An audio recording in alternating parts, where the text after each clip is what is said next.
Bien, presentemos a continuación un primer ejemplo y el ejemplo consiste en mostrar de que si x es un vector de Rn y y es un vector de Rn con sus n componentes, cada uno de ellos, y w1, w2 hasta w sub n pertenece al conjunto de los reales positivos y son números reales positivos fijos, entonces resulta que el producto definido entre estos vectores x e y como la sumatoria de wi, xi y sub i desde i igual a 1 hasta n, es decir, todo este desarrollo, w1, x1 por y1 más w2, x2 y 2 más puntos suspensivos hasta wn, xn y n, es en efecto un producto interno. De hecho, este producto interno lo vamos a reconocer como el producto interno ponderado. Muy bien. Vamos a hacer un par de notas. Dice que si cada W sub i se denomina peso de ponderación, los weights, y cada W sub i es el peso yésimo de ponderación. Además, si cada peso de ponderación es igual a 1, el producto interno se va a denominar euclidiano o bien producto interno estándar, ¿no? Y lo vamos a abreviar como un PIE. ¿De acuerdo? Entonces, tenemos que mostrar que este producto realmente es un producto interno. Así que vamos a trabajar esto y la demanda es ahora probar que cumplimos todas las condiciones que son exigidas en nuestra definición. Es un trabajo un poquito pesado, pero hay que hacerlo por lo menos alguna vez en nuestra vida. Bien, entonces, en efecto, nos vamos a dar tres vectores, sea x, el vector x1, x2 hasta xn, y el vector y sub 1, y sub 2 hasta y sub n, y z vamos a tener el vector z1, z2 hasta z sub n, ¿sí? Todos ellos vectores completamente arbitrarios de Rn, y nos vamos a dar un escalar k real. Muy bien, entonces la primera constatación es muy sencilla, porque el producto interno entre x y y es la sumatoria de wi, xi y sub i, desde i igual a 1 hasta n, y como ustedes pueden ver, vamos a tener, acá se ve mejor, vamos a tener que adicionar n números reales, porque esta tripleta de factores nos van a conducir a un número real. No olvidemos que los elementos o componentes de cada vector de Rn son números reales, como los wi también son números reales, entonces acá tenemos una sumatoria de una tripleta de números reales, por lo que está garantizada que la adición nos devuelva un número real. Y con esto chequeamos la primera condición, en la que garantizamos que el producto entre dos vectores nos devuelve en efecto un número escalar real, y eso es lo que acabamos de ver. También es muy fácil chequear la segunda condición, es decir, la conmutatividad. Esto una vez más es igual a wi, xi y sub i, desde i igual a 1 hasta n, y sabemos que esta sumatoria no se afecta si nosotros cambiamos el orden de los factores. Estamos trabajando con factores estrictamente reales. Por tanto, esto no es otra cosa que el producto interno de ¿quiénes? De y por x. Con lo que acabamos de constatar inmediatamente la conmutatividad. Podemos chequear la distribución también, que no es nada más complicado. Voy a borrar esto inmediatamente. Y la tercera condición consiste en verificar la distribución, es decir, el producto interno de x por y más z, ¿qué va a ser igual? ¿Será que el x se distribuye con cada sumando? Veamos. Esto, por la definición que tenemos, va a ser la sumatoria de los pesos de ponderación por y sub i más z sub i, desde i igual a 1 hasta n. Entonces, podemos reescribir esto como la sumatoria de wi y sub i más wi z sub i. ¿Aquí hay algún error? Sí que hay un error, voy a rectificar inmediatamente. He omitido los x, así que vamos a corregir. Tendremos xi por y sub i más z sub i. Ahora sí. Es decir, que esto va a ser igual a la sumatoria de wi xi y sub i más wi xi z sub i. Desde i igual a 1 hasta n, sabemos por las propiedades de la sumatoria que esta sumatoria se distribuye. En consecuencia, vamos a tener la sumatoria de wi xi y sub i más la sumatoria de wi xi z sub i. Desde los valores inicial y de los índices que van desde i igual a 1 hasta n, lo que nos permite ver que estamos trabajando con el producto de x por y en la primera sumatoria, y en la segunda tenemos la posibilidad de ver que es el producto que hemos definido entre x y el vector z, con lo que se ha chequeado la distribución muy fácilmente. Bien, ¿qué otras condiciones más tenemos que ver? Tenemos que ver la homogeneidad. ¿Qué pasa cuando multiplicamos un escalar a un producto de estos vectores, a este producto de vectores?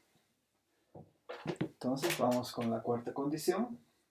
Tenemos un escalar k que está multiplicando a x por y. Entonces esto es lo mismo que k veces la sumatoria de wi xi y sub i desde i igual a 1 hasta n. Fíjense, estamos simplemente rescatando la forma como hemos definido este producto. Y esto debe ser igual a lo siguiente. El k puede introducirse dentro de la sumatoria y puede introducirse de dos maneras distintas, como wi por k x sub i y sub i desde i igual a 1 hasta n, o también puede introducirse como la sumatoria de wi xi por k veces y sub i, aprovechando de que en el cuerpo de los números reales la asociatividad es una de sus propiedades. En el primer caso, observen que tenemos el producto interno de k veces x por y. Y en el segundo caso tenemos el producto interno, pero el producto todavía no sé si es interno, de x por k veces y. Con lo que se constata la triple relación de igualdad.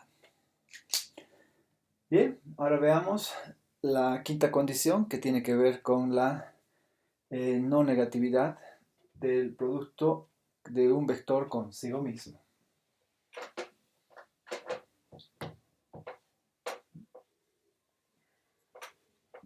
Muy bien, entonces vamos a efectuar el producto interno del vector x consigo mismo. Esto va a quedar definida como la sumatoria de los wi de x sub i por x sub i, es decir, de los x sub i al cuadrado, desde i igual a 1 hasta n. O sea que vamos a tener w1 x1 al cuadrado más w2 x sub 2 al cuadrado, y así sucesivamente hasta w sub n x sub n al cuadrado. En consecuencia, observen de que acá vamos a tener una sumatoria de pura potencias cuadráticas en la que está afectada cada potencia cuadrática por un coeficiente. Pero hemos declarado que estos coeficientes tienen que ser reales estrictamente positivos. Entonces, como sabemos que en los números reales toda potencia cuadrática es no negativa, al multiplicarse por un coeficiente de ponderación estrictamente positivo, entonces no corremos jamás el riesgo de que alguno de los términos de esta sumatoria sea negativa. ¿Sí? Puede eventualmente ser cero, pero jamás negativa. Por lo tanto, una sumatoria de puras potencias o de puros términos no negativos tiene que ser también no negativa, con lo que se chequea inmediatamente la quinta condición. Y la sexta condición con la que terminaríamos es la de ver qué pasa cuando el producto interno entre un vector consigo mismo es igual a 0. Esto sería equivalente a decir que w1 por x sub 1 al cuadrado más w2 por x sub 2 al cuadrado hasta w sub n por x sub n al cuadrado sea igual a 0. Entonces, fíjense que si utilizamos una vez más la reducción al absurdo, si pensamos de que alguno de estos x sub i fuesen diferentes de o fuesen negativos, fíjense, perdón, voy a ordenar mejor esto. Si pensamos que alguno de estos x sub i fuesen distinto de 0, eso significaría que nosotros tuviésemos alguna de estas potencias positiva. Entonces, para que pueda quedar anulado, alguno de estos términos de la sumatoria tendría que ser negativo, lo cual es absurdo, porque sabemos que todos los términos de esta sumatoria van a ser positivos. Por lo tanto, la única opción que nos queda es de que los x sub i, cada x sub i, tiene que ser igual a 0. ¿Esto qué nos hace ver?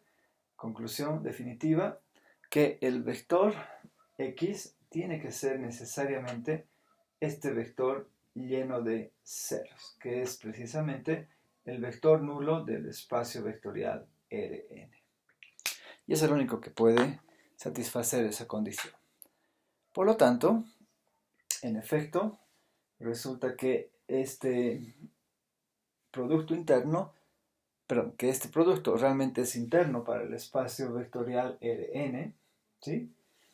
Y satisface cada una de las 6 condiciones exigidas en la definición. Muy bien, les decía en la segunda nota que cuando cada uno de los pesos de ponderación es igual a 1, tenemos el producto interno estándar, ¿no es cierto? Que es el que más utilizamos. Entonces podemos dar algunos ejemplos de ese producto interno estándar, que es el más utilizado, antes de retirarnos del ejercicio. Por ejemplo, sea x el vector 1 menos 3, 0, 4, un vector de R4, y y el vector 7 menos 2, 9, 1, otro vector de R4. ¿Sí? Entonces, aplicando el producto interno estándar, vamos a calcular el producto interno de x por y, el producto interno de x por sí mismo. Empezamos. El producto interno de x por y, entonces va a ser, como cada uno de los pesos de ponderación valen 1, vamos a tener 1 por 7, el primer componente de este vector por el primer componente del segundo, menos 3 por menos 2, el producto de los segundos componentes, más 0 por 9, más 4 por 1. Es decir, vamos a tener 7 más 6, que hasta aquí ya tenemos 13, más 0, seguimos con 13, más 4, tenemos 17, que en efecto es un número real. ¿De acuerdo? Ahora, el producto interno de x consigo mismo va a ser igual a, empezamos 1 por sí mismo, 1 al cuadrado, más menos 3 por sí mismo, menos 3 al cuadrado, más 0 al cuadrado, más 4 al cuadrado. Entonces, como ustedes pueden constatar, aquí tengo pura potencias cuadráticas y jamás va a ocurrir que tengamos un valor negativo. De hecho, esto vale 10 más 16, 26, que es estrictamente positivo. Muy bien. Y de repente podríamos preguntarnos, ¿qué pasa si multiplicamos x por el vector nulo de Rn? Esto está fácil, vamos a tener que multiplicar 1 por el primer componente del vector nulo. Sabemos que todos los componentes del vector nulo son ceros. Entonces vamos a tener que multiplicar cada componente por 0 y no hay donde perderse. Al final vamos a descubrir que el producto interno de cualquier vector, en realidad, por el vector nulo, siempre nos va a devolver la nulidad.